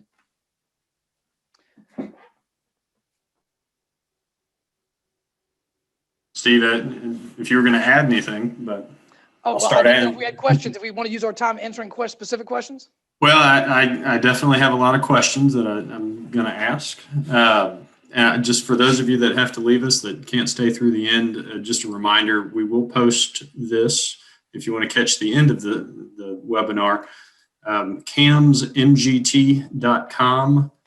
And there's a webinar section for board members. So it's in the board member tabs and you click on webinars. So you will be able to access this. It'll probably take about a day or two to get it up on that site. But if you click there early, you can see the other webinars that we've hosted along the way. So, but I will jump in and ask a few of the questions that, let me scroll back up. So staying away from reviewing plans, how do we review the height of the structure? And this is specifically to a beach front or beach property where homes can only be 30 feet above the sea level, and this one happens to be 40 feet above the sea level. So is the question, how do we measure it? Well, I think your advice was getting away from reviewing specific plans. Right. Well, and maybe I need to narrow that a little bit. You can look at whatever information you reasonably need to make sure there's no violation of the restrictive covenants. And I think that's what this question is. Let's say the restrictive covenants say can't be higher than 30 feet. Well, we need to reasonably be able to tell if it's going to be more than 30 feet. So if they want to show us a diagram, or if they want to show us some architect plans for that very limited purpose to make sure that a specific restriction is not being violated, I'm okay with that. Okay. If you're just doing it for the sole purpose of checking the box that, okay, it doesn't violate the square footage requirement, let's say it's at least 3,000 square feet. Our restrictions require 3,000 square feet. That's okay. And sometimes what you'll see is the actual architectural application itself will have some kind of a, whether you sign off here or a statement that basically says, I understand that, there are rules and the restrictions and the covenants, and I am basically agreeing that I am complying with those things. So if you've got somebody who's kind of trying to sneak one by the architectural committee, you can always use that to point to later if they've done that. Okay, you had mentioned earlier about enforcing things inside the home. What about someone who uses foil or paper window coverings if the documents do specifically state window coverings are not allowed in the community? Okay. Or certain types of window coverings aren't allowed. Right. And it's a really good opportunity for the distinction. What we were talking about is architectural control. Okay, so if somebody puts up blinds or puts up foil, it's not a good position for the association to say, well, that's an architectural change. We can see it from the outside and you need to apply for that and we're going to deny it. That's very weak, extremely weak, because it's on the inside of the house. If you have a restrictive covenant in your declaration that's recorded that says you can't do this on that property, then that's very strong and enforceable. But that's really kind of just a clean enforcement issue, as David talked about tonight, and not an architectural control issue. Now, let's say these next two questions are most likely water related, and we're going to put together a webinar just on water in condominiums and townhomes. But this, in a townhome community where the roofs are the responsibility of the HOA, is the HOA responsible for the interior repairs due to damages to the roof? I love this question. With this is probably one of the top 5 questions we most often get from managers, from boards, from everybody everywhere. A good rule of thumb to keep in mind, in most cases, again, this is without reading specific documents, in most cases, the association is not responsible for interior damage, even if it results from something that was originally the association's obligation to take care of. The question is, well, why not? Because most people think, well, logically, I didn't take care of the roof, and now we've got damage inside. This is very fact specific, but keep in mind, as long as you're not negligent as an association, you're generally not going to be responsible for what's inside. Our duty as an association in most townhomes is to take care of the roofs reasonably. It doesn't mean that we're up there every day inspecting to make sure that they're in perfect function. Best case scenario, maybe we have somebody out there every year, every other year or so on a schedule saying, well, we've reviewed and we've looked at the roofs recently and we saw no reason for concern, right? A different scenario would be, well, maybe we had a roofer up there, or maybe we've had a homeowner complain, I have a roof leak. We came out and fixed it. Later on, the same thing came up again. I've got a roof leak again and again and again. That's a completely different scenario. And that may open up the association liability of some kind. But in general, no, the answer is going to be no. Yeah, let me add, I've used this for years and it works really well. Board members, here's the answer. When you have an interior damage, when you have interior damage in a townhome from water coming in through the roof, the question you have to ask is, what did the association do wrong? What did the association do wrong? In other words, were we negligent? Now, the answer could be, well, we haven't looked at that roof in 15 years. That's probably something you've done wrong. The roof is 30 years old and it's really a 25-year roof. Well, that's probably something we've done wrong.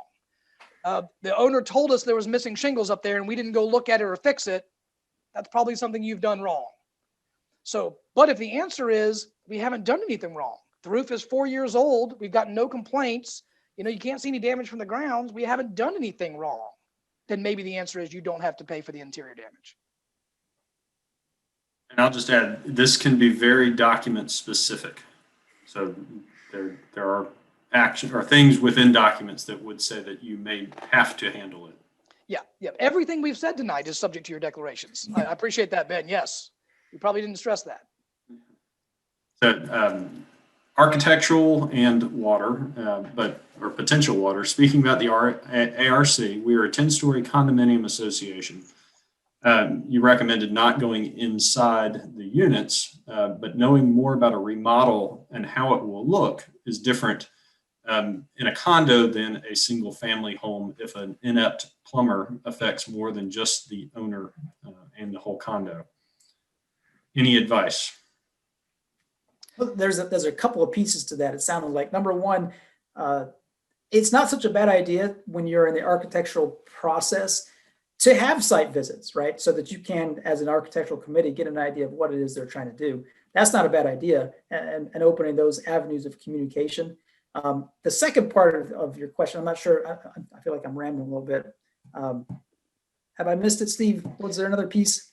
No, it's a little unusual to have the same architectural review requirements and approval requirements for condominiums on the inside. That's unusual. And it's not statutory, it's not by law. So it's all going to be what's in your governing document. So if your governing documents allow you to require approval for certain things, and I've seen that in condominiums, absolutely, especially for structural changes, then follow your documents. Yeah, I'm sorry we can't give you a better answer than that, but your answer is completely going to be within your governing documents. Well, okay, I'm sorry.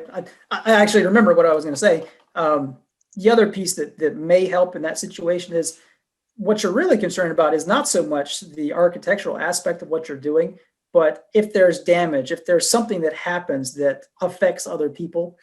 And the answer and solution for that is really taking a close look at a couple of things. Number one, insurance, who's responsible for what, how is the deductible applied, things like that.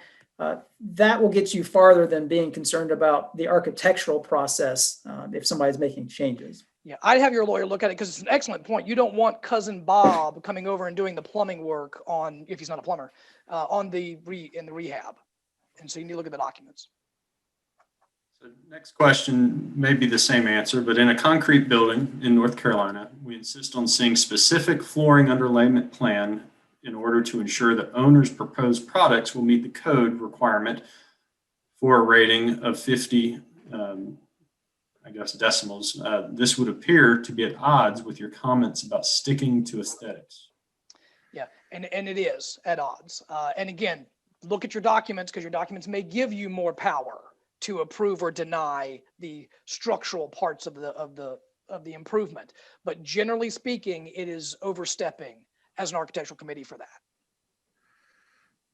I get South. Go ahead. Good or bad. I mean, I agree with you. We want to make sure that these things are built correctly, but we just may not have the authority to do that. And maybe the better approach there is, and this is kind of a point that Steve, I think you made earlier, look at your restrictions. Do we have some, because it sounds like noise is the issue there. We just want to make sure that somebody downstairs isn't hearing everything that somebody upstairs is doing.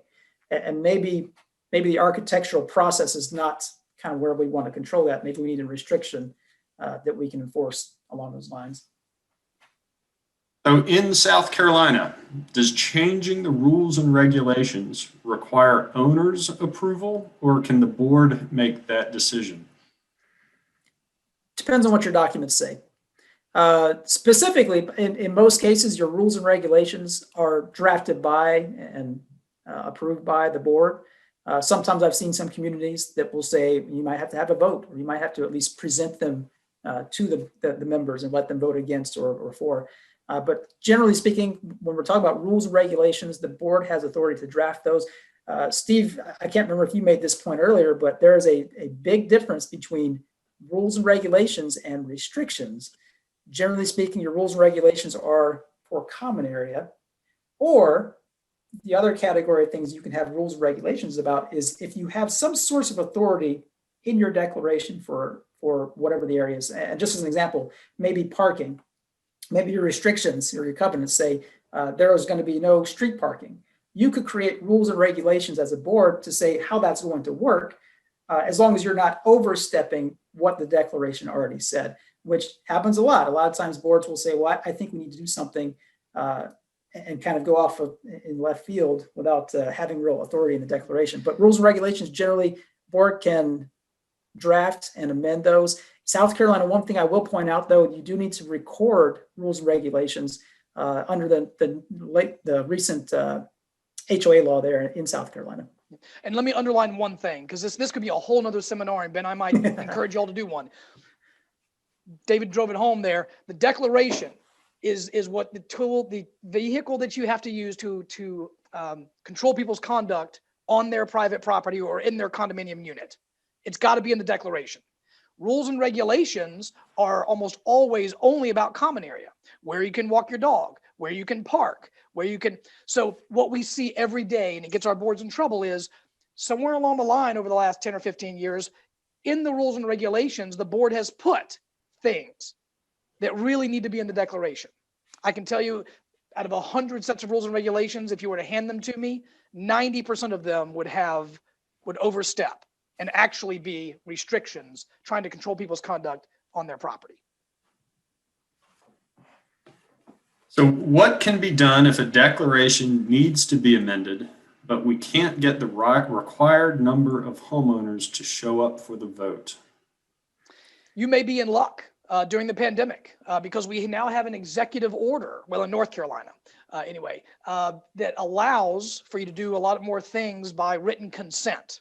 So you mail out ballots, you mail out consent forms. You don't have to have a meeting. You were saying you couldn't get enough people to come to the meeting. Maybe you can just now do it by a consent form. And then maybe, yes, you do have to have volunteers to go door to door, knock on the door. Hey, did you get your consent form? Do you mind signing it? So yeah, there's still some legwork that may be needed, but you may be at an advantage right now. Yeah. And there's always been and probably always will be options, ways that the board and the manager can work to get members not to be apathetic. Steve mentioned doing some sort of consent form or mail ballot type thing. Other options are out there as well. A lot of the time it really comes down to how do you communicate things to your association. Sometimes if you're trying to have an actual meeting, that's kind of out for right now, but there's other options on the table. Along those lines, can you offer us your opinion on voting electronically for the membership? David, I'll let you have that one. Yeah. That's a hard one.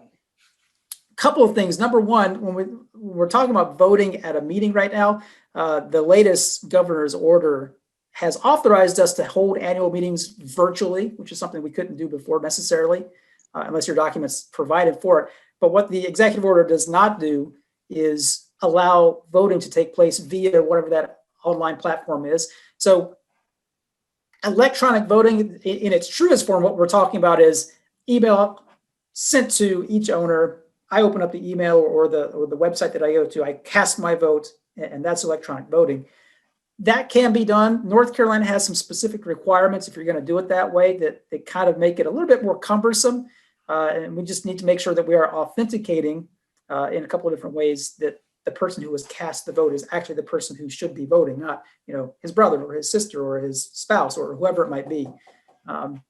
South Carolina is not as difficult, but again, we want to make sure that however electronic voting is being done, we make sure that it's being sent to the right place and votes are being cast by the actual person.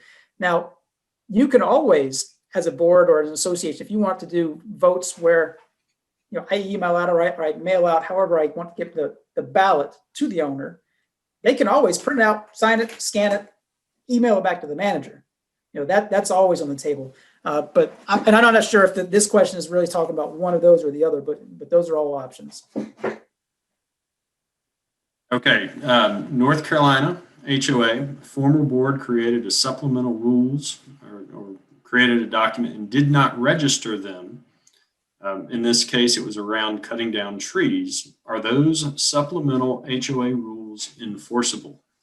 Okay, this goes back to, is it really a rule and regulation about common area? Okay, or is it really a restrictive covenant about cutting down trees on people's private property? Because if it's about cutting down trees on people's private property, it's probably going to need to be recorded to be enforceable. Okay. Now, there's some nuances to that. It could be an architectural. Could you say it's an architectural change? Cutting down a tree is changing the aesthetics. So do you need approval for that? I mean, is that what they were trying to do? That's a pretty complicated question. But chances are, yes, something would need to be recorded if it deals with people's private property. Okay, small association with common area that the HOA cannot access without crossing someone's property. Right now, the homeowners are maintaining that area behind their house. But what's the best way to address this issue? The concern is that if the property changes hand, the HOA may have to assume this maintenance. Right. Two thoughts. One, get an easement. See if the person will sell the association or give the association an easement to allow just wide enough for our landscaping equipment to go back there and take care of things when we need to. That's option one.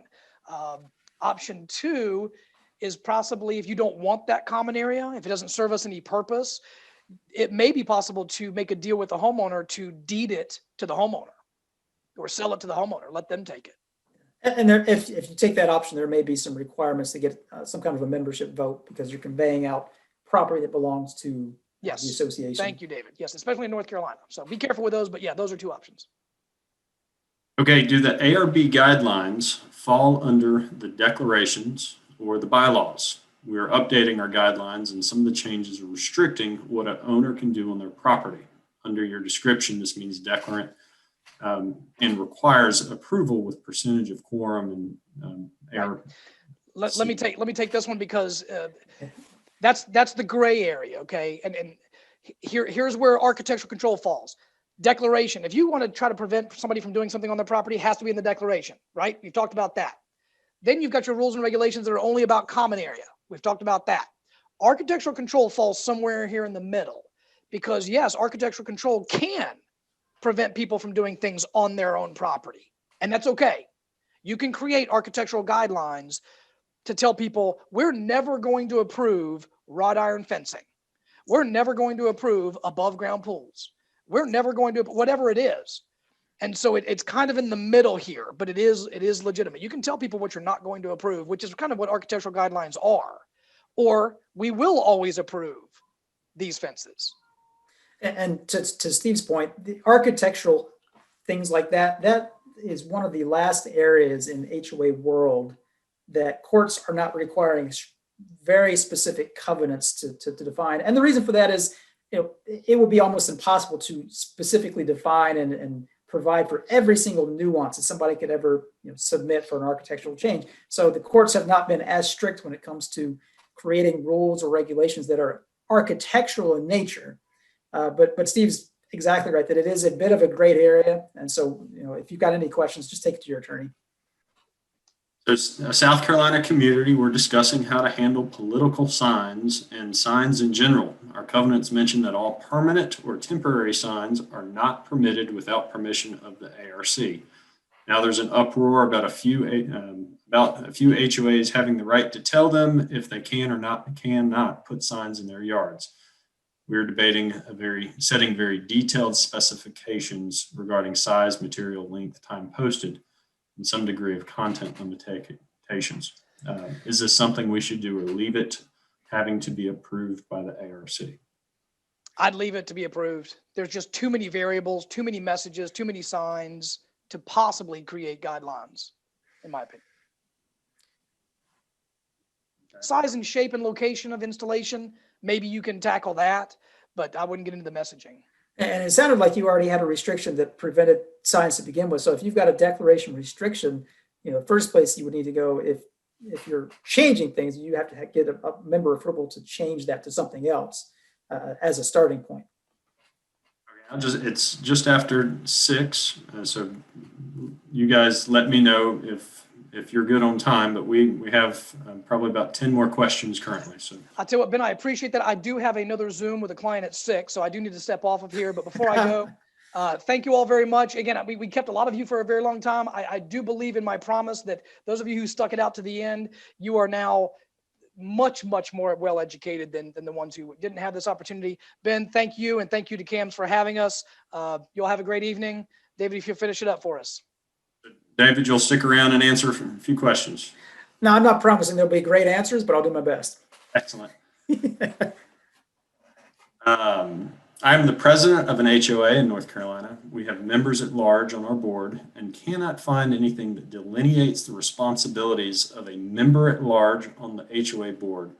Can they vote on issues that affect the community? Short answer, probably yes. And what this seems to, the question seems to revolve around is, well, a lot of times in your declaration or in your bylaws, you'll have a specific description of, well, here's what the board president does, or what the vice president does, or the secretary or treasurer. But then you've got that fifth person. There's no description about exactly what they do. Well, your board members, and this is, I think, the very first thing Steve mentioned tonight, there's a distinction between a board member and a director. Most of the time, HOAs are the same people. They don't have to be. If you get a really big corporation, a lot of times they're not. But in HOAs, they usually are. And this is one of the questions that comes up because it's a little bit confusing when you've got that fifth person and there's no real description about, well, what am I supposed to do? Well, they can do whatever they need to do. If you want to create an additional officer positions, I see some communities will say, well, we're going to have an assistant secretary or an assistant treasurer or something like that. Frankly, I've seen a lot of board members too that are just fine without having any delineated responsibilities. They're just fine kind of filling the gaps wherever somebody else may need help. Okay, South Carolina community, and we occasionally fine people before holding a hearing for ARC violations. Is this allowed? South Carolina, you're going to look at your documents. It just really depends on what the procedure is that's spelled out in there. Sometimes the documents will just say, you can fine, and it says nothing else, right? And in those situations, our advice as attorneys to our clients is, well, you should have some kind of procedures set up around how you're going to do that, that are fair. And frankly, I just tell people, how would you like to be treated if this is you on the other side? If it was me, I would say I'd like to have some sort of good notice and then the opportunity to be heard, whether that is upfront or after the fact. So I think you're okay as long as you're not, failing to do something your documents already say to do. If they're silent, again, we always advise trying to have a hearing or at least providing the opportunity for one. We are in North Carolina vacation rental community. Nothing in our governing document speaks to towing of unauthorized vehicles. It says no boats, trailers, RVs are allowed, but how can we tow these vehicles due to these violations? Do these violations have to go along the same rules, such as first, second, third notice hearing? Good question. And I wish I could give you a little bit more specific answer. It's going to depend on a lot of factors. For example, exactly where you're located, what type of community are you? If you're a condo, for example, there's a good chance that the board can create rules and regulations that just could control parking because it's a common area that we're talking about. Same would probably apply to townhomes and a few other variables. But in general, if it's an area that the association can control, like common area, you can create rules and regulations that could allow towing, but you need to be aware too that there may be local rules that come into play about having to put up certain signage before you can tow and other requirements. There's a lot of things that go into towing. What you don't want to have is people just start towing and then you find out later that, oh, I didn't do it the right way, you might open the association up to some kind of liability if you do that. If the city and the HOA approved a building or approved building a structure on an unknown common area that was not clearly marked by the developer, what can the HOA do to enforce this case? And I'm trying to understand exactly, it sounds like maybe a homeowner has built something on common area. Is that right? It does appear that, yes. Well, you got a couple of issues there. I'd probably need a little bit more detail about exactly what's going on there. I'm not real clear on whether we're talking about, hey, this is maybe a fence that's encroaching on common area, or did somebody build their house just right in the middle of our common area where it's not permitted? There's a lot of different options. If it's something that you don't care about, you may want to look at maybe deeding the property to the individual. And of course, they'd have to pay for it. If it's something that is important, you can't have it built there. Sometimes there'll be, for example, tree save areas or areas that have to stay in their natural condition. We may get into trouble if we've got that going on as well. One thing to keep in mind is there is a legal position that every association can say, well, we are not able to approve something that's a violation of the covenants. That's always available as an argument for the association. So that may be somewhere where we can go with that scenario too. I'd really have to get a little bit more facts to give you a better opinion though. Right. We would like to make an HO6 insurance policy a requirement of all our condominium owners. We also want to repeal the amendment that allowed short-term rentals. Would we do this by an amendment? Does that have to be voted on by all the members in the association? Yes. Yes to everything. It sounds like you've got a restriction on rentals, as well as if you're going to change around how insurance is done. I'm sorry, did you say if this was a North Carolina or South Carolina condo? I don't think it was specific to the state. In North Carolina, at least, if you've got a stacked condo, in other words, if you've got upstairs neighbors, the association has to provide insurance if it's a newer condo, depending on the age of it. So we may not be able to opt out of the association doing that, but there's still the ability of the association to require their owners to obtain certain types of insurance. So the short answer to what your question was is yes, it needs to be an amendment, and there may be statutes that come into play too. So talk to your attorney. So a small 80-home townhome community, the 3 board members were told that some of our meetings are called workshops, and we don't always follow Robert's Rules of Orders, post minutes or time of meeting locations. We have yet to have meetings with the homeowners. What's the difference between a board meeting and a board workshop? I think it's really whatever you want to call it. I'm not sure that there is a difference. If you are having a board meeting, it is up to the board whether you want to open some portion or all of the meeting to owners to be present, right? And I know some boards that they decide, we want to do it that way, and it works just fine for them. Other boards, they said, no, we want to allocate, here's 20 minutes, 30 minutes, 15 minutes that we open it up to owners at the beginning or end of the meeting. But that's that's the only part that we're going to open it up. As far as having workshops, I think it works just fine. It just depends on what you're trying to accomplish. If it's trying to accomplish board business, I'm not sure that I would see the need to call it a workshop and open it up to everybody. But this kind of gets back into the idea that we're trying not to have the scenario where owners are worried about what's going on in the board meetings. It seems secretive. It seems like we're trying to make sure nobody sees what we're doing over here. To avoid that, I think it's a great move for the board to open at least some of your board meeting to let people be there. And of course, it's your job as the board to try to do your best to make sure if we're going to have meetings, make sure that the owners know when they're going to be. If we're going to open ports of them up for the owners to be there, and keeping minutes, I think Steve mentioned that earlier. Again, it's not a transcript, not everything that everybody said, but you do want to keep record and track of, here's the discussion, and here's what the decision was. So those are all important keys. I'm not sure if I touched on every piece of it, but I hope we got to some of it.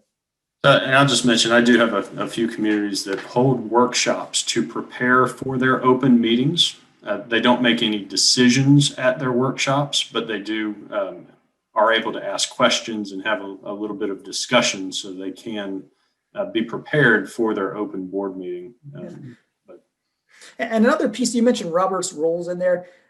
When we're talking about HOAs and condos, North Carolina by statute, you have to follow Robert's rules. South Carolina, a lot of times your documents will say something about Robert's rules too. What does that really mean in the HOA and condo context? It doesn't mean a whole lot most of the time, because Roberts understands, and in fact, if you read through it, it actually says if you've got a board that's only a certain size, and most of our HOAs and condos are going to be the smaller kind, it's kind of a relaxed version of Roberts, right? We're not sitting there saying, you have 5 seconds to address this thing, and you've got another minute to address that thing, and we got a second, we're going to motion. Those things can come up, but for the most part, it's a more relaxed version of Roberts. So I sometimes see boards that get very concerned about making sure that they're doing the letter of everything, and that's fine. But just keep in mind that Roberts is a flexible approach to how to do things, and it understands that in a smaller setting, the formality doesn't have to be quite as high as if you had one of these big meetings where you've got thousands of delegates and everything else. So our governing documents have had so many amendments over the years, they are very tough to follow. Would you ever recommend rewriting the whole set of covenants? I'm going to give you an attorney answer on this. Maybe. Two ways this can go that I've seen. So old documents, tons of revisions. It's just a pain to wade through them. Nobody likes to even look at them because there's so much to it. One way you can go with that is, attorney, can you update these, fix them, make them better, whatever you got to do, take it. As an attorney, I would love to work on a project where somebody writes me a blank check and says, have at it, and it's going to be really expensive. Probably a different approach. That's kind of the blank check approach. The other approach is, here's the top 5 or 10, 15 things that we know are pain points or things that we just wish were different or wish we could understand. And let's focus on amending or changing those specific things. If the goal is to get a document that's readable, that's useful, there's 2 different ways you can do that too. Number one, you could either have somebody go through and here's our original declaration. Here's where an amendment was made. I make the change here. Here's amendment. I make the change here. And you've got at the end a Word document or a PDF that incorporates all the changes that have been made over time, but it's not the official recorded document. And so if you ever have somebody that wants to refer to, well, where's the declaration say, you don't refer them to this, even though it's useful and we give it to everybody, we always make sure that you're looking at the actual documents. So that's one option. You can just basically produce this document that everybody uses, but it's not the official document. The other is, sure, get the attorney, you can incorporate it into one document. It's sometimes called an amended and restated document.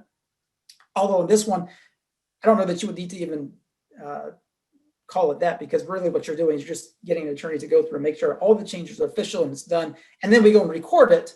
And that is the official document. So there's a lot of kind of different opportunities. So the answer is maybe. And I have had a community rewrite their documents. They didn't record the document. They did go and type out the entire document. And the issue there is, are we actually making changes, substantive changes, or is it just, we're showing how the document itself has changed over the course of time? So hired a company to find structural defects in our building. We've received the report back, and it looks to be very bad. Do we share that with our homeowners, or can we wait until we decide what needs to be done? I'm totally going to punt this one and say you should talk to your attorney. The only thing I can say right now is it really depends on your facts. I know if you've got an association where it comes out after the fact that the board knew certain things and they weren't sharing them, stuff could hit the fan very easily. Hard to say more beyond that. But David, would you want to talk about document request quickly, and your opinion on what can be requested? Sure. And what Ben's talking about is sometimes we'll have a homeowner that says, I need to see the last 5 years worth of receipts for the association. Well, that's fine. A couple of things. There's two broad categories. We're talking about document requests, and North Carolina has a statute that's a little bit more specific, but in general, even in South Carolina, there's going to be requirements to what can be requested. The first category of things is stuff that you would probably share anyway. It's copies of the declaration, copies of your bylaws, meeting minutes for the last few years, things like that. There's not really any kind of hurdle to get over, other than saying you got to have a written request and you got to give us at least 5 days to get it back to you, 5 business days. So that's kind of the first category. The second category of things is stuff that's a little bit more sensitive in nature. That would be things like certain financial records, maybe minutes, pieces of minutes of the board's meetings, things like that. In order to get those, you have to have a good faith reason and proper purpose, according to statute in North and South Carolina. Good faith reason and proper purpose. What does that mean? It means that basically there's going to be some say-so from the board about whether we're going to share these other things with you. Sometimes they can provide a good faith reason and proper purpose. Sometimes it's somebody's just fishing to find evidence to use against the board. And so if you really do have a question come up, I'd get you to get with your attorney on that as well. Okay, we are in transition from the developer to the homeowners. The builder approved an ARC that goes against the guidelines. Who is responsible to fix this issue? That type of thing may depend on exactly what we're talking about. If it's widespread and there's a lot of folks who've got that same issue, you might handle it one way. If it's just one house, you might have a few more options. But this kind of gets back to one of the points that Steve made, is that developers are in the business of selling homes. They're a little bit less concerned about what the neighborhood's going to look like a few years from now. So you may get stuck with a couple of these. If we're trying to get them to change it back, I've even gone so far in some communities where we don't have good authority to require them to change it back, to say, hey, we will pay you, or we'll make the change ourselves and foot the bill if it's something that's important enough. Without knowing a little bit more about the facts in the situation, I'm not sure that I can address it more for you, though. Okay, and this one may need a little more information. Is the association responsible for construction defects that cause damage to the interior? This is a big question that comes up a lot. Our approach for construction defect and what we're talking about a lot of times and I'll just give an example, a townhome community. It may say something like, the association is responsible for the exterior portions of the building. Usually not responsible for the interior, though. If you've got a construction defect, our position usually is for our clients that, look, we're obligated to maintain, repair, and replace what's there. If that's the siding, we will fix the siding and take care of it. If it's the roof, we'll fix it and take care of and maintain the roof. If there's a construction defect that something was never correct to begin with, we have an argument, I think, that in order to fix that, what we're really doing is improving, right? We're making it better than it ever was before. And our position most of the time is that that's not the association's duty. But again, certain facts in certain situations might change things up a little bit. Okay, should an ARC be responsible for measuring setbacks? And if not, whose responsibility is it? Potentially. If it's something that we know is going to be an issue, then yes. Otherwise, that's kind of vague answer for you, though. Not necessarily. And again, this gets more into the aesthetics of things, but if it violates a restriction, if your restrictions say you got to be 10 feet off the property line, you got to make sure that you're complying with that. But other than that, a lot of times those types of restrictions or things that are in the covenants as far as setbacks, it has to do with county or somebody else getting in and getting access to their utilities, stuff like that. So if you've got, for example, put up a fence over top of a drainage utility, somebody needs to come in and tear up your fence, that may happen. And homeowners need to be aware that when they build on top of these things, you may have the county come in at some point and tear your fence down. So if a board member is fixing things in the community, is the board responsible when something goes wrong? Maybe. And this kind of gets back to the business judgment, right? And you're a little bit torn. I see a lot of communities saying, well, I do want to go this way, I don't want to go that way. Do we have a board member who has expertise in, I don't know, let's say he's an electrician, and somebody says, well, we've got work that needs to be done at our clubhouse, right? Can the board member go over there and do it? Yeah, he can do it.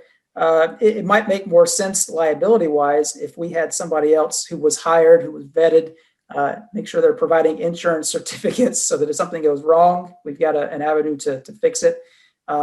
It's not to say that you can never have board members or volunteers or anybody else, but you do need to kind of follow your normal procedures to make sure that you're getting somebody, A, that's qualified, or B, that you have protections as an association if something does go drastically wrong. Silly example, let's say you're out there digging up something in somebody's yard, helping them plant stuff, and you hit an electricity wire. Stuff happens. You never know. Okay, we're getting close to the end, but we need to raise our assessments. We require a vote of the membership to do that, and we haven't been able to raise our assessments in over 20 years. What can the board do? Couple of issues going on here. Number one, and I'm not sure if this is North Carolina, South Carolina, it probably wouldn't make a difference. Most governing documents has a provision in it that says assessments can be raised automatically, some percentage, usually it's 5, 10, sometimes as high as 15 or 20%, automatically with no vote of the membership. If for some reason your community doesn't have that, you need to amend it.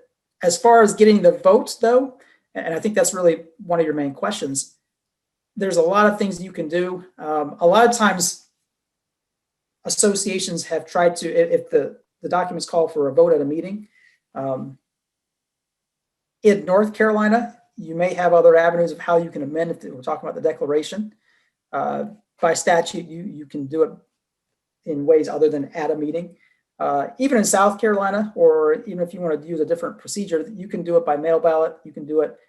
Keep in mind, anything that you can do at a meeting, you can do by mail ballot. So if you could vote at a meeting, you can do it by mail ballot.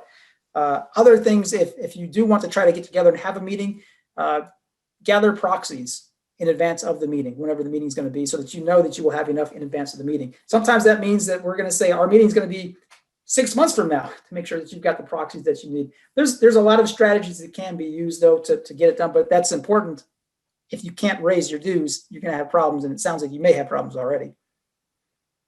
So not sure if this is a North Carolina or South Carolina condominium, but if a unit damages several units below with, let's say, a water leak, who is responsible for the restoration of the units below? And that's a really good question. It's going to depend on whether we consider this to be a casualty related incident or not. In North and South Carolina, if it's a casualty event, casualty damage, in other words, and when we say casualty, what we're talking about is think in your mind insurance, right? Because it's something that's sudden, it's accidental. A good example is maybe you've got a hot water heater inside your closet, seems to be working fine. It's fairly new. It basically just explodes one day, and it damages your place, and then you've got water leaking down, and it damages things below. That's a casualty event. In North or South Carolina, the association, and this is a tough pill to swallow sometimes for a lot of our boards and communities, the association is obligated by statute to make the repairs. Now, that's only the first step of everything. The second step is, well, who pays for it all? And your documents may have some specific provisions about, for example, homeowner may be responsible for the deductible, and then insurance proceeds are applied. That's where insurance is involved if it's a casualty related incident. If it's not a casualty thing, if it's for example, a slow leak over the course of time, we may be talking about just ordinary maintenance obligations. And in that case, there may be provisions in your documents to say, well, owner up here, if you, for example, knew that you had a leaky faucet in your kitchen for the last 6 months to 8 months, and it has leaked down to the neighbor below, there may be provisions that you can hold that neighbor upstairs liable. Otherwise, basically it's going to be upstairs person takes care of their stuff, downstairs person will take care of their stuff because it's your obligation to maintain. And then of course the downstairs neighbor may have a claim against the upstairs neighbor. The association may have a claim that they have to repair common elements because of what the neighbor upstairs has done. So and I hate to cut that one short, but that is one of the more complicated areas. And I know, Ben, you're familiar with exactly what those are all involved with, but talk to your attorney, please. We deal with a lot of water, and I wish there was a black and white answer to that question, but it's challenging. North Carolina, we have an owner that has a new dog that barks in the mornings between 7 and 8 a.m. before they let it out inside their home, where there are no other complaints aside from one. The owner with the dog reports. The reporting owner will stay up until 2 a.m. The CC&Rs have some provisions for the board to request a bark device. However, considering these owners are having what seems to be an owner-to-owner dispute, and the owner with the dog has already made concessions, what are some options, and does the board need to be involved with this issue? Maybe, maybe not. You may be able to stay hands off on this situation if they're already communicating. There is an argument, though, if the barking dog is actually violating some portion of the restrictions, that the association may have an obligation to do something about it. I would probably take one of two approaches. Either, number one, let them figure it out themselves if nobody else is complaining about it. Number two, if you feel like the association does need to be involved, you may be able to look into different options for enforcing restrictions. One of the difficulties when we're talking about this type of thing is enforcement in general is, we talked about some of the procedures before. One of the things you always have to keep in mind as a board is, what evidence do I have of the violation? If we've got no records, if we have no evidence we can present, that's going to be a tough case to substantiate any fines or any actions that we take. So from a board perspective, even if somebody's telling us this over here, you do need to make sure that they're providing you with good evidence of what's been happening, not just that, oh, he bothered me one day, or his dog was barking one day. Maybe he's got a log that he's kept for the last 3 weeks, and it shows that every single day, or maybe he's got recordings of the dog barking, things like that. Okay, I think we have 2 questions left. It's almost 6:30, so we'll try and end it here shortly. But are we able to put up signs that our property is under video surveillance if our cameras are not working? We'd like to use these cameras as a theft deterrent. Yes.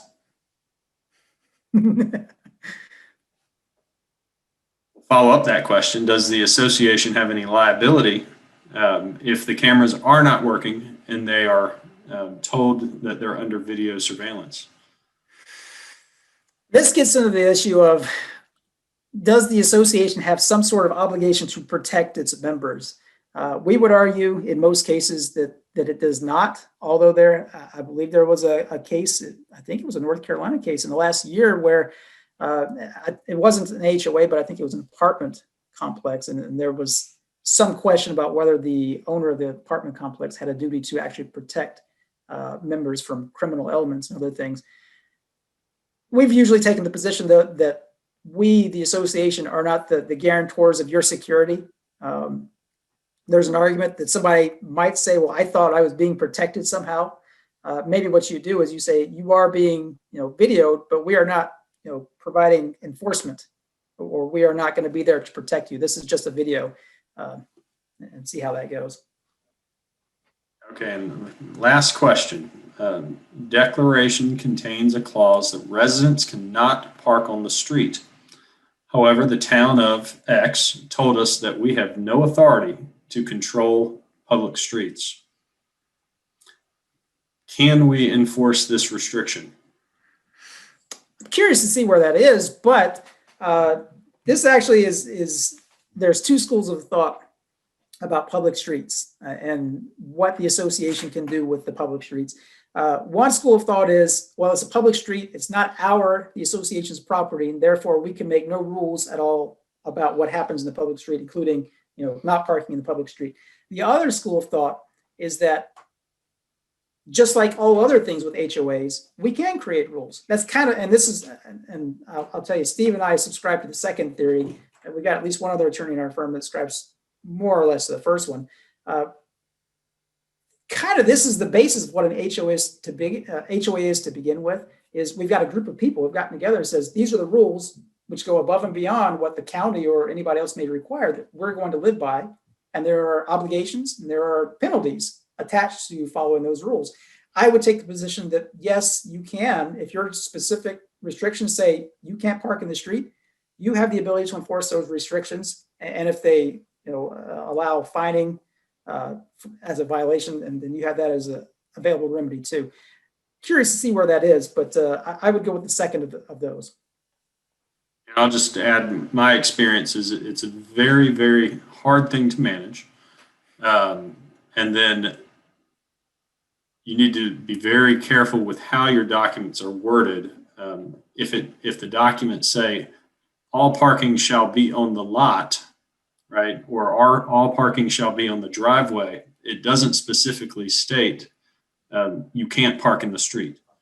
So there's some challenges to the arguments, but yeah, it's something that's definitely come up many, many times, and it has yet to be litigated to my knowledge. Yeah, you're right. So I believe that is it. So, well, David, thank you for sticking it out with us. Yeah, thanks everybody. Glad we could be here tonight. I'm sure Steve would say the same. Very happy to be with, and always happy to help out. If you got any questions, we're around. If anybody wants a copy of the presentation, we're happy to send that out as well. And as a reminder, we will get the full webinar posted on the CAMS MGT website. So camsmgt.com under the board member section. So thank you again. And I guess any additional questions, feel free to reach out to your association manager. Thank you. Right. Good night. Hey, thanks everybody.